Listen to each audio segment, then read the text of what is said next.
കൊല്ലത്ത് manager quotation നൽകി നടപ്പാക്കിയ അരുംകൊലയുൾപ്പെടെ 30 ദിവസത്തിനിടെ മലയാളികളെ ഞെട്ടിച്ച 3 കേസുകളിലും സ്ത്രീകളാണ് പ്രധാന പ്രതികൾ. ഈ 3 കേസിലും നടന്നിരിക്കുന്ന ദീർഘകാലത്തെ ആസൂത്രണമാണ്. പിടിക്കപ്പെടില്ലെന്നുറപ്പാക്കാൻ തഴക്കവും പഴക്കവും വന്ന കുറ്റവാളികളെ പോലെ എല്ലാ മുൻകരുതലുകളും അവരെടുത്തിരുന്നു. വിദ്യാസമ്പന്നരായ 3 സ്ത്രീകൾ അവർ നേരിട്ട് നടത്തിയ ഈ കുറ്റകൃത്യങ്ങൾ വലിയ ചോദ്യമാണ് സമൂഹത്തിൽ ഉയർത്തുന്നത്. ഏത് കൊടിയ കുറ്റകൃത്യത്തിനും കഴിയും വിധം കയ്യുറപ്പ് മാറിയ മനോനില എങ്ങനെ ഇവർക്കുണ്ടായി എന്നതാണ് ഗൗരവതരമായ ചോദ്യം. കൊല്ലത്ത് വയോധികൻ്റെ കൊലപാതകമാണ് ഒടുവിലുണ്ടായത്. ഇതിൻ്റെ മുഴുവൻ ആസൂത്രണവും നടത്തിയിരിക്കുന്നത് മിനി മുത്തൂറ്റ് നിധി ലിമിറ്റഡിൻ്റെ കൊല്ലം ബ്രാഞ്ച് മാനേജറായ സരിതയാണ്. വിരമിക്കൽ ആനുകൂല്യമായി ലഭിച്ച 80 ലക്ഷം രൂപ പാപ്പച്ചൻ എന്ന BSNL മുൻ ഉദ്യോഗസ്ഥൻ ഇവിടെ നിക്ഷേപിച്ചപ്പോൾ മുതൽ ഇയാളെ നിരീക്ഷിച്ച എല്ലാ വിവരങ്ങളും ശേഖരിച്ചാണ് പണം തട്ടാൻ തീരുമാനിച്ചത്. നിക്ഷേപകനുമായി അടുപ്പം സ്ഥാപിച്ചാണ് ആസൂത്രണം തുടങ്ങിയത്. നിരന്തരം ബന്ധപ്പെട്ട് വിശ്വാസ്യത നേടി. അങ്ങനെ പാപ്പച്ചൻ കുടുംബവുമായി അകൽച്ചയിലാണെന്ന് മനസ്സിലായി. ഇതോടെ നിക്ഷേപത്തിൻ്റെ കാര്യം അവരാരെങ്കിലും അറിഞ്ഞാൽ അപകടമാണെന്ന് പറഞ്ഞ് വിശ്വസിപ്പിച്ചു.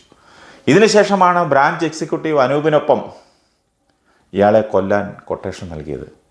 കൊട്ടേഷൻ ഏറ്റെടുത്ത ക്രിമിനലായ അനി 2 ലക്ഷം രൂപ പ്രതിഫലം വാങ്ങി പാപ്പച്ചനെ കാർ കയറ്റി ഇറക്കി കൊലപ്പെടുത്തി. വാഹന അപകടമെന്ന് പറഞ്ഞ് തുടങ്ങിയ കേസിലെ പാപ്പച്ചൻ്റെ മകളുടെ പരാതിയും അനിയുടെ ബാങ്ക് ഇടപാടുകളിലെ പരിശോധനയുമാണ് നിർണായകമായത്. കൊട്ടേഷൻ പറഞ്ഞുറപ്പിച്ച പണം ബാങ്ക് വഴി നൽകിയതാണ് സരിതയ്ക്കും സംഘത്തിനും വിനയായത്. എവിടെയെങ്കിലും ഒരു തെളിവുണ്ടായിരിക്കുമല്ലോ. പക തീർക്കാൻ കൊല്ലത്തെ സ്വകാര്യ മെഡിക്കൽ കോളേജിലെ നല്ല നിലയിൽ ജോലി ചെയ്തിരുന്ന ലേഡി ഡോക്ടർ തോക്കുമായി ഇറങ്ങിത്തിരിച്ചപ്പോഴും കേരളം ഞെട്ടി. സുഹൃത്തിൻ്റെ തിരുവനന്തപുരം നഗരത്തിലെ വീട്ടിൽ പട്ടാപ്പകൽ കയറി ഭാര്യയെ വെടിവെച്ചത് സമാനതയില്ലാത്ത ക്രിമിനൽ കേസായി. കൊറിയർ നൽകാനെന്ന വ്യാജേന മുഖം മറച്ചെത്തിയാണ് ആക്രമണം നടത്തിയത്.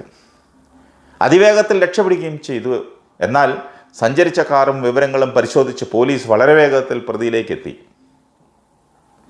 അറസ്റ്റിന് ശേഷമുള്ള ചോദ്യം ചെയ്യലിലാണ് പോലീസിനെ പോലും ഞെട്ടിച്ച ആസൂത്രണം വ്യക്തമായത്. ഓൺലൈനിൽ തോക്ക് വാങ്ങി ദീർഘകാലം വെടിവെച്ച് പരിശീലനം നടത്തി. കാർ വിൽപ്പന സൈറ്റിൽ കണ്ട വാഹനത്തിൻ്റെ നമ്പർ ശേഖരിച്ച് വ്യാജ നമ്പർ പ്ലേറ്റ് തയ്യാറാക്കി. കാറിൽ എൽബോർഡ് സ്ഥാപിച്ചും വഴിതെറ്റിക്കാൻ ശ്രമം നടത്തി. മണപ്പുറം കോപ്ടെക് ആൻഡ് കൺസൾട്ടൻസ് ലിമിറ്റഡിൻ്റെ അക്കൗണ്ടിൽ നിന്ന് 20 കോടി രൂപ തട്ടിയ ധന്യ മോഹനും മലയാളികളെ ചെറുതായല്ല ഞെട്ടിച്ചത്. 5 വർഷം കൊണ്ടാണ് ഇത്രയധികം തുക ധന്യ തട്ടിച്ചത്. 18 വർഷമായി ഈ ജോലി സ്ഥാപനത്തിൽ ധന്യ ജോലി ചെയ്യുകയാണ്. വ്യാജ ലോണുകളുണ്ടാക്കി കമ്പനിയുടെ ഡിജിറ്റൽ പേഴ്സണൽ ലോൺ അക്കൗണ്ടിൽ നിന്ന് പണം തട്ടുകയായിരുന്നു. ധന്യയുടെയും അച്ഛൻ്റെയും സഹോദരൻ്റെയും വിവിധ അക്കൗണ്ടുകളിലേക്ക് പണം മാറി. കണക്കുകളിൽ പതിവായി ഉണ്ടാകുന്ന പൊരുത്തക്കേട് ശ്രദ്ധയിൽപ്പെട്ടതോടെയാണ് പരിശോധന നടന്നത്.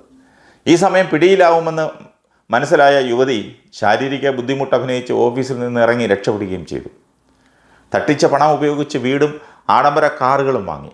2 കോടിയോളം രൂപ ഓൺലൈൻ റമ്മി കളിച്ച് നശിപ്പിച്ചുവെന്ന വെളിപ്പെടുത്തലുമുണ്ടായി. ഓഹരി വിപണിയിലും കോടികൾ നിക്ഷേപിച്ചു അത്രേ. ഭർത്താവിൻ്റെ NRI അക്കൗണ്ടിലേക്ക് കുഴൽപ്പണ സംഘം വഴി പണം കടത്തിയെന്നും വിവരങ്ങളുണ്ട്. പോലീസിന് മുന്നിൽ കീഴടങ്ങിയ പ്രതി നിലവിൽ റിമാൻഡിലാണ്. ഈ 3 പേരും പിടിക്കപ്പെട്ട ശേഷം പ്രകടിപ്പിച്ച ശരീരഭാഷ തന്നെ ശ്രദ്ധേയമായിരുന്നു. യാതൊരു ഭാവഭേദങ്ങളുമില്ലാതെ, ഒരു വ്യത്യാസവുമില്ലാതെ പോലീസിനോട് പെരുമാറി. ഇത്ര വലിയ കേസുകളിൽ പെട്ടതിൻ്റെ അങ്കലാപ്പോ അല്ലെങ്കിൽ പരിഭ്രമോ ഒന്നും അവർക്കില്ലായിരുന്നു. അവരുടെ മുഖത്ത് അതൊന്നും ഉണ്ടായിരുന്നില്ല. 20 കോടിയുടെ കേസിൽ പ്രതിയായ ധന്യമോഹൻ പണം എന്ത് ചെയ്തുവെന്ന മാധ്യമങ്ങളുടെ ചോദ്യത്തിന് പറഞ്ഞ മറുപടി ചന്ദ്രനിൽ സ്ഥലം വാങ്ങിയെന്ന മികച്ച മറുപടിയാണ്. പോലീസുകാരുടെ അകമ്പടിയിൽ കോടതിയിലേക്ക് പോയപ്പോഴാണ് ആ ചോദ്യത്തിന് മറുപടിയും വന്നത്.